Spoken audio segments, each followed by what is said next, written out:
Okay. It is almost set up. Okay.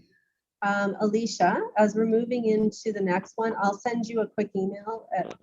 Caitlin, I'll send you a quick email as soon as we're back up.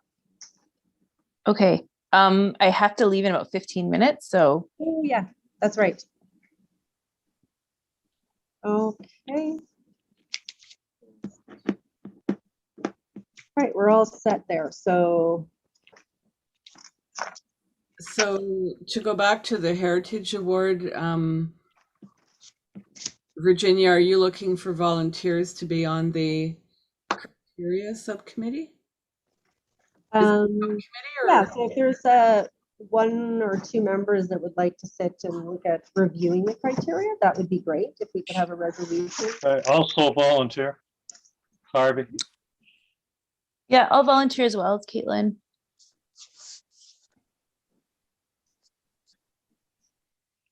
Anyone else? Do we need a motion for that, Virginia? Yes, sorry, I'm just writing it out as we go. Okay, Nicole, were you volunteering or did you just wave your hand? Yeah, I'll volunteer too. Oh, okay. I saw your hand and I wasn't sure. Okay. Sorry, who also? Nicole. Okay.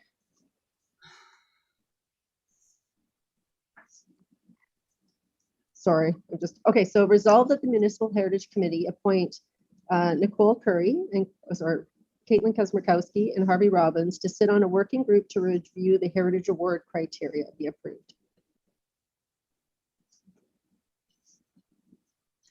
And then I'll need a mover and a seconder. Can I move? I'm as chair. Okay, I'll move it. And I'll need a seconder. I'll second. It's Alicia. Thanks, Alicia. Great. So everyone in favor of that motion? Thank you, everybody, for volunteering. Harvey, are you in favor of the motion? Yes. And Sarah? Yes. And Alicia? Yes. Excellent. Okay. The other piece that we'll have to do now that we're back in open is we'll have to pass the resolution regarding the Heritage Award now in open. So the resolution again was resolved that that is the decision of the Municipal Heritage Committee not to proceed with awarding the 2021 Municipal Heritage Award be approved. Okay, I need a mover for that motion, please. Well, it's Harvey, also move. Yeah, and Nicole was the I'll seconder. say Nicole from the previous. Okay, great. Thank you. Okay. And we need to vote in show of hands, Virginia, will be okay? Yes, if we can do that. Yeah. Oh, there we are. Perfect. Thank you, guys. Harvey, and you moved it. I'm in favor. Excellent. Thank you. Okay. That piece of housekeeping is done. So, Virginia, did you want to talk about Heritage Week? Do you go before council and have a declaration that there's that it is Heritage Week? Yeah, so generally we've had a proclamation that's read at City Council, which we'll do again. It's usually based off of the theme shared with the Ontario Heritage Trust. So we take that theme and do the proclamation. In the past, just so the new committee's members know, we used to have displays at the mall and share heritage, but a lot of that has been put on hold due to COVID. So we're a little bit more restricted, but we could do something through social media, do something that way. We have set up displays in other areas, but our facilities are pretty tight right now with kind of the amount of traffic that's going through. Not sure what's going to happen after the 26th. But we could look at doing a number of social media posts to kind of share different heritage resources where you can find information on heritage and do something along those lines, or else I'm open to suggestions from the committee members.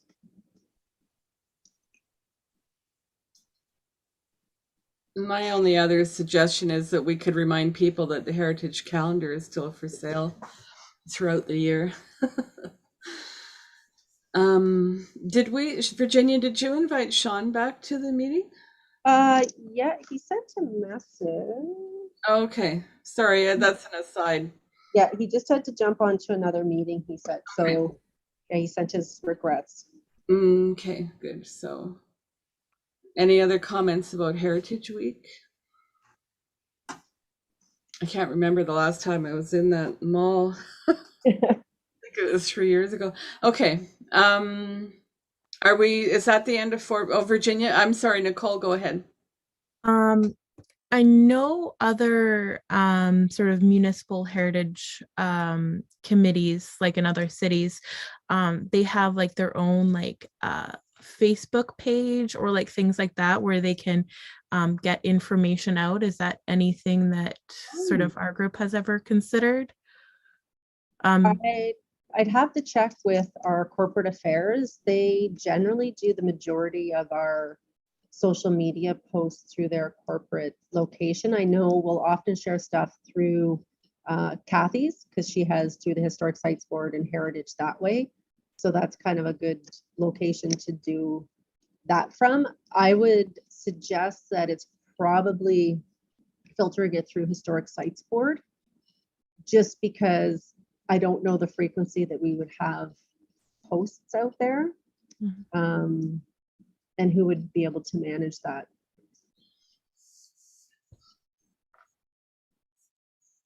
Okay.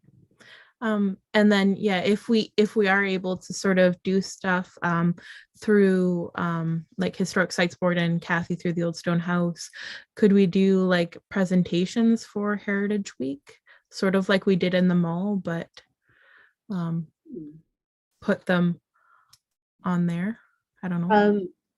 Yeah, we could look at how we would be able to share some of those because we did have all those photos and stuff done in the panels that we had in the past that Jamie had worked very hard on preparing for the Heritage Conference. So we could somehow look at how do we share those type of posts and presentations. I'd have to work with Kathy on, timing of all of that and sharing that history, but we can definitely look at doing more sharing that information, and also maybe some snippets out of the heritage calendar. I think, we could do figure out what that series of posts looks like over the course of a couple of weeks, especially the week of Heritage Week.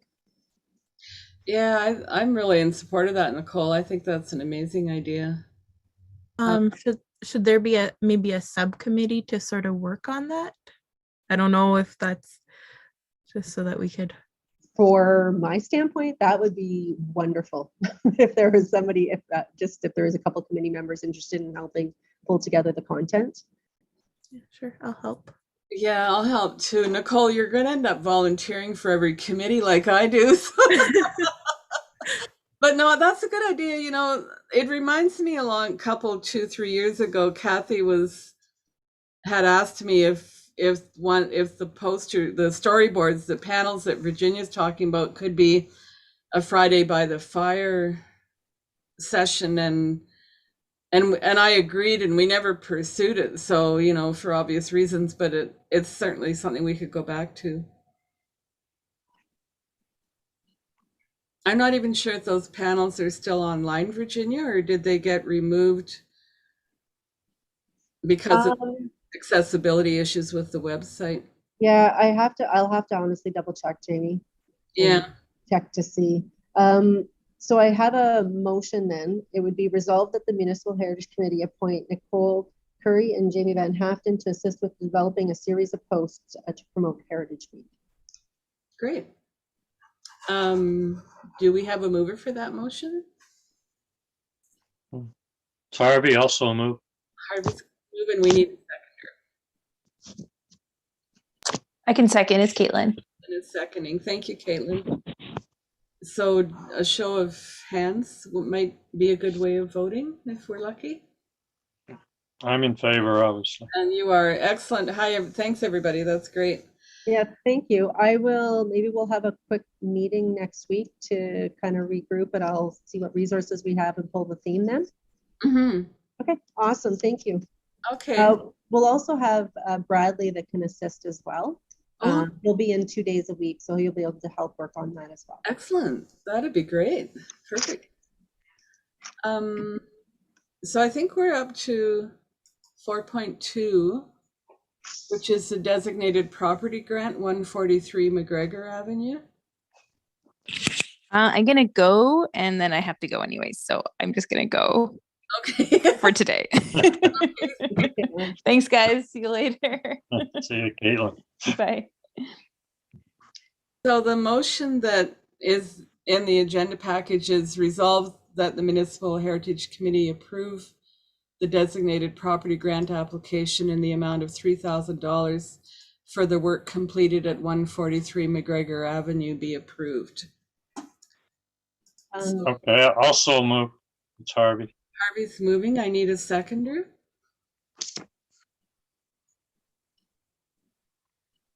I could second that if you want. I was involved in the property inspections this year, so. And I think Sarah looked at that property as well, and Dean, so I think, yes. Yeah, we had a brief overview at our last meeting. Sarah and Dean, thank you for taking the time to take the photos and do the inspection. Sarah, I don't know if you had anything else you wanted to add as you were at the inspection, but the information was everything looked great, and yeah.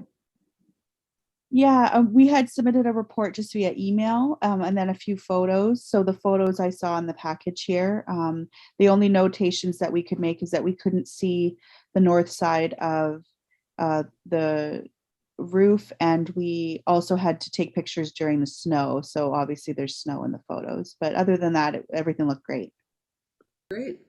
And you'll also note from the application that when Caitlin put it through, it was specifically for the turret and the cedar shake replacement. So those are the photos that we focused on within the report, because that was a designated heritage feature versus the asphalt shingles.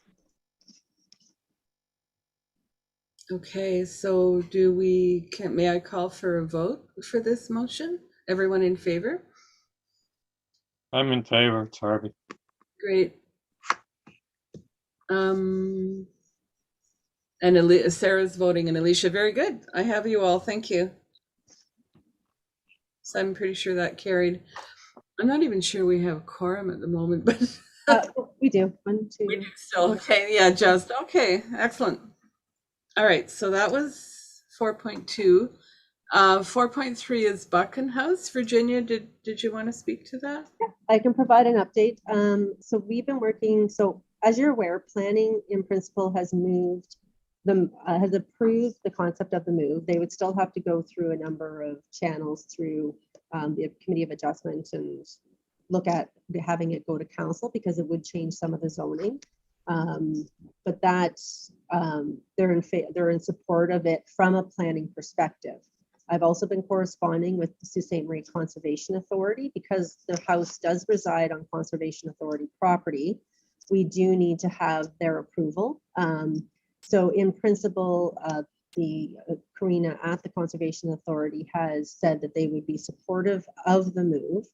However, that definitely has to go through their board. So the board has to actually sign off on the approval. One of the pieces that we're trying to finalize is that, and I've asked Caleb, is we need to see the agreement between the couriers and the Conservation Authority to confirm the ownership and what has to happen in that process.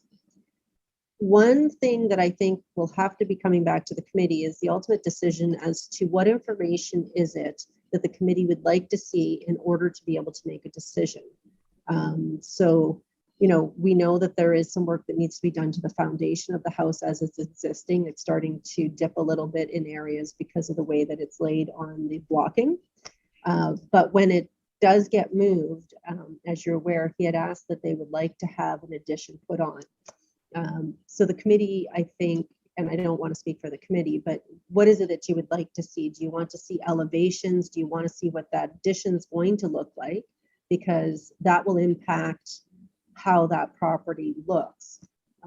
So I think I have asked that I could give them the heads up that we probably are going to want to see something, but you know, if there's any direction from the committee as to what we would like them to bring back in order for you to make a proper decision, if you can, maybe have some discussion today to let me know so that I can be requesting that. So I'll ask a question or two before I open up to everybody else. We're not giving them permission to relocate the building, are we? We're not being asked to approve that the building be relocated? He's asking the committee, he requires the committee's permission to do so. Oh, he does? So, yes. So if they're going to move it, because he wants to if he moved it and kept it as is, that's one thing, right? And he was moving it in order to preserve it. He's also requested that he wants to make it a residence, which Right. means he would be adding an additional. So in order for him to move it, those pieces all become one part of the project, that it's the move and the addition. Yeah, he wouldn't move it without approval for the addition. Correct. I don't think he would move it without that, because it'd be a fairly significant cost to move it. And if his intent is to have it as the residence, then he would require the addition in order to do so. So that's where it becomes, right now we don't have a lot of information as to what it would look like, which, would likely impact your decision. Yeah, so in terms of timelines, do you have, the first step is to determine ownership. Do we know what the timelines are for that? I put in a request to our legal department, but I don't believe that that's something that we'll necessarily have on file. It would be something, the agreement would be between the couriers and the conservation authority, because it's on conservation authority land. So that, we're trying to track that down, but it depends on how quickly that information comes back. Okay. So, Alex, I don't have it right now. I see you're unmuted. Did you want to speak? Well, I know, just in speaking, in Virginia, from your fine detective work, you said you found a letter stating ownership from the city or the conservation? The letter was from the conservation authority.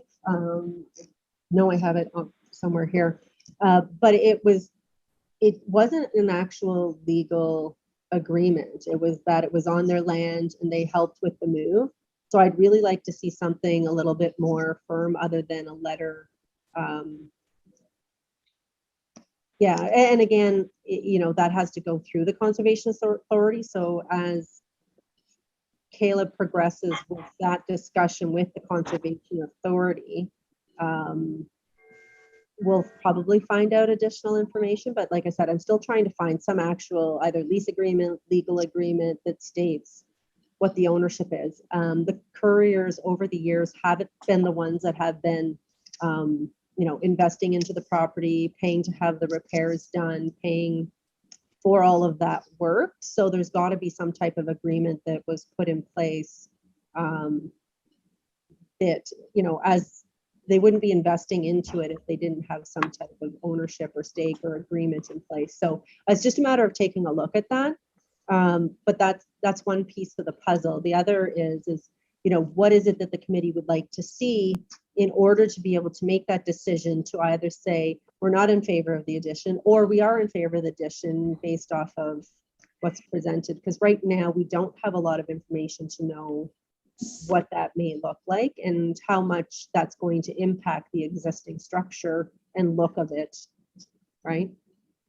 So, okay, so kind of first things first, like the move is one task item on the Buchan House, and then the second step would be what we'd like to see as a committee, with in addition to the add-on, right? Right, and I don't know though, if the committee were not to say approve the additions that he's hoping to do, I don't think he wants to move it or will want to move it, right? So I think that's trying to ascertain what that additional look like, because obviously that's an important part for him if it's going to be his primary residence. So Yeah. if I might speak up, what I'd like to see is any changes or renovations to the original structure and the details of what those are. And then secondly, I would like to see a streetscape view of the structure with a proposed addition in place. In other words, what are we going to see from the street of the addition? And also then all of the exterior materials being used in the addition. So in other words, what kind of siding and so on would be used there, and whether it's going to complement or blend in with the existing building. Yeah, thanks, Harvey. When I did talk to Caleb before, I had kind of went along those lines, looking at, what are the materials that are going to be used, as well as, what are the different elevations look like? So what's a view kind of from the front? What does it look like from the side as you're coming up the road? And so you'd have a better visual image on what that impact would be. So that I think, those types of things would be required in order for the committee to make a decision. Yeah, I'd be interested in the square footage and the maybe a floor plan. Okay. A simple floor plan. Yeah, the size of the addition, obviously, and the height of it. I suspect that if it's going to be a considerable size, then they're going to have to perhaps put it at a lower level than the original structure on the front. Because otherwise it's going to stick up above the original structure, and that's going to certainly change the viewscape. Nicole, did you have a question? Well, they had talked about moving the building as well. Did they say like where they want it, like how they wanted to move it, like how will it look from like will the public be able to see it? What's it going to look like when it's moved, or is it just moving to fix the foundation, like lifting it to fix the foundation? It's actually moving it from, if anybody's familiar with the existing site, currently it sits towards the back of the property near the church, which is Conservation Authority property. It's moving the home towards Landslide Drive, closer to where you would kind of maybe go when you were parking to say do the corn maze. It's moving it up towards that way, to the front of the property, which is owned by the Couriers. And again, it would be also doing the addition. Yeah, so we'd have to know how far back from the road it's going to be in its new location, Okay. so that we can determine the viewscape appearance. Okay, so that's one of the pieces. Sorry, Alex, that I would ask for is that not only would it be, the square footage, the exterior materials, the elevation, but also its location and footprint that it would take place on the existing property in relation to the other buildings.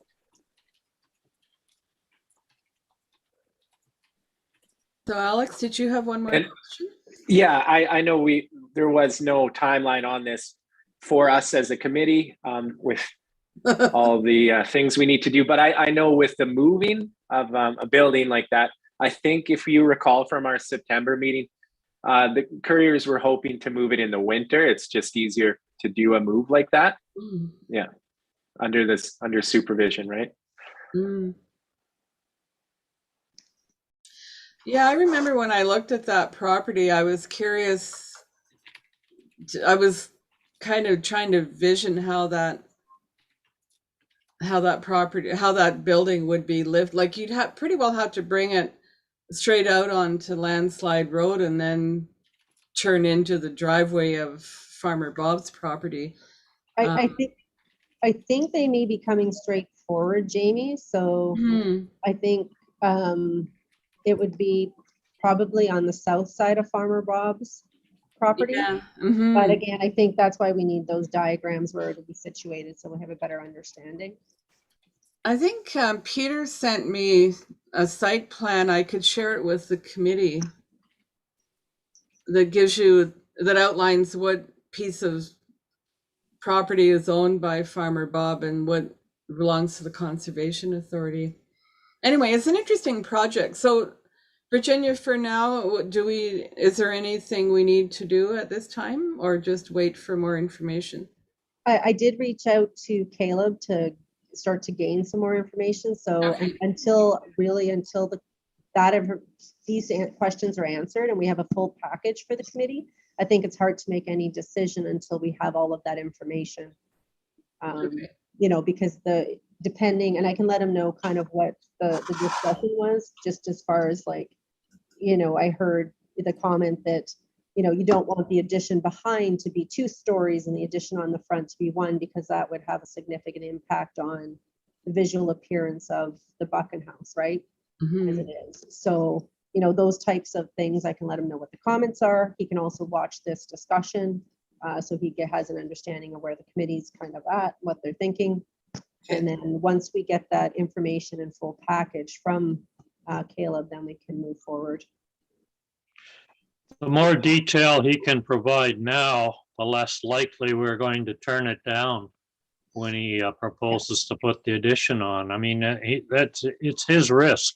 So if he's not prepared to give us the exact details of what he's going to do, then he's taking the risk that he won't get approval to put the addition on after it's moved. So, you know, I think it's contingent on them to give us the exact details of what we're asking for here. Okay. Okay, I'll keep working with Caleb to get that package to the committee. Okay, so going back to the agenda, the item 5 is subcommittees and task force updates. Virginia, what do you have to add to that agenda item? The topic that we had was the properties of interest. So as the committee knows, I had held a 2 different sessions, webinars for everybody that was interested in participating. And I'm just checking to make sure we still have quorum. Okay, so we just lost quorum. So I think that may be the end of our meeting. Oh, there are 5 people. Yeah, sorry. When I did the count, I had the 1 list. 5 isn't enough? Oh. No, Sarah and Nicole weren't on my old list yet because they had just been put on the committee. So 6 is quorum. So 1, 2, 3. We have 5. 5 right now. So yeah, so we have to adjourn now due to lack of quorum. Okay. So we'll have to have the rest of that discussion, which actually will give me more time. So, and we can even have a motion to adjourn. Okay. Nicole is making the motion. 101. Good job, Nicole. So yeah, so I guess then thank you everybody. And our meeting will be February, I think we're early, February 2nd. Okay, great. Okay, thanks everybody. Have a great day. Okay, thanks a lot.